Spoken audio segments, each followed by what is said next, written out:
રાજ્યભરમાં ચાલી રહેલા ગેરકાયદેસર બાંગ્લાદેશીઓ વિરુદ્ધની કાર્યવાહી હેઠળ સુરત પોલીસ અત્યાર સુધીમાં 233થી વધુ શંકાસ્પદ બાંગ્લાદેશીઓની અટકાયત કરી છે, જેમાંથી 180 જેટલા બાંગ્લાદેશીઓની ઓળખ થઈ ગઈ છે। ગેરકાયદેસર ઘૂસણખોરી કરનારા બાંગ્લાદેશીઓને ડિપોર્ટ કરવાની સાથે સાથે આ લોકો ફરી ભારત ન આવે અને જો આવે તો ઓળખી શકાય એ માટે સુરત પોલીસ હવે ટેકનોલોજીની પણ મદદ લેશે। આ માટે ડેટાબેઝ પણ તૈયાર કરાશે। એટલું જ નહીં, ઊન વિસ્તારમાંથી ઝડપાયેલા 70 કરતાં વધુ બાંગ્લાદેશીઓ જે સ્થળેથી મળ્યા છે તે જમીન સરકારી છે કે નહીં તે જાણવા માટે પોલીસે પાલિકાને પણ પત્ર લખ્યો છે। સુરત શહેરમાં અત્યાર સુધીમાં પોલીસે જે કાર્યવાહી કરી છે તેમાં સૌથી વધુ બાંગ્લાદેશીઓ શહેરના ઊન વિસ્તારમાં આવેલા બંગાળી બસ્તીમાંથી મળ્યા છે।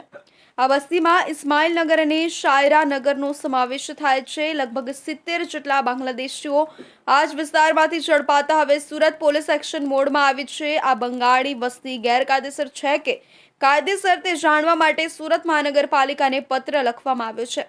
સૌથી મહત્વની વાત એ છે કે આ બંગાળી વસ્તી ખાડી નજીક આવેલી છે, જેથી પોલીસ માની રહી છે કે આ સરકારી જમીન હોઈ શકે છે।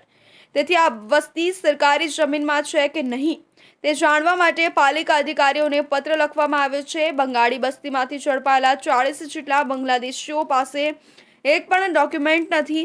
સુરત પોલીસે જે કાર્યવાહી કરી છે તેમાં 100 જેટલા શંકાસ્પદ વ્યક્તિઓ ઊન વિસ્તારમાં આવેલા બાંગ્લા બસ્તીમાંથી મળી આવ્યા છે, જેમાંથી 60 જેટલા લોકો બાંગ્લાદેશી હોવાનું બહાર આવ્યું છે। સૌથી મહત્વની વાત એ છે કે એમાંથી 40 જેટલા લોકો એવા છે જેમના પાસે આધાર કાર્ડ સહિત એક પણ ડોક્યુમેન્ટ કે પુરાવો નથી અને છેલ્લા ઘણા વર્ષોથી તેઓ અહીં રહેતા હતા। ભૂતકાળમાં એક એવો કેસ પણ સામે આવ્યો હતો કે જ્યારે પોલીસે એક બાંગ્લાદેશીને રિપોર્ટ કર્યો હતો, પરંતુ તે ફરીથી સુરત આવી ગયો હતો। આવી ઘટના આ કેસમાં ન બને એ માટે સુરત પોલીસ તમામ 180 જેટલા બાંગ્લાદેશીઓનો ડેટાબેઝ તૈયાર કરશે અને આ માટે ટેકનોલોજીની મદદ લેશે, જેથી એકવાર આ તમામ લોકોને ડિપોર્ટ કરવામાં આવે પછી જો તેઓ સુરત આવે તો ટેકનોલોજી મારફતે તરત ખબર પડી જાય કે આ લોકો બાંગ્લાદેશી છે કે નહીં।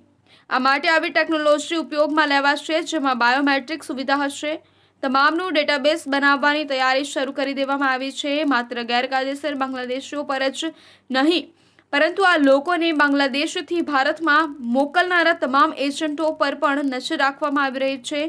બાંગ્લાદેશના એજન્ટો સહિત ભારતમાં આવ્યા બાદ જે લોકો આમ લોકોને મદદ કરી રહ્યા છે તેમની માહિતી પણ એકત્ર કરવાની તૈયારી શરૂ કરી દેવામાં આવી છે। ટૂંક સમયમાં સુરત પોલીસની એક ટીમ પશ્ચિમ બંગાળ પણ જશે, જ્યાંથી આ લોકોને કેટલાક ડોક્યુમેન્ટ્સ બનાવીને આપવામાં આવ્યા છે તેની તમામ માહિતી એકત્ર કરાશે। સુરત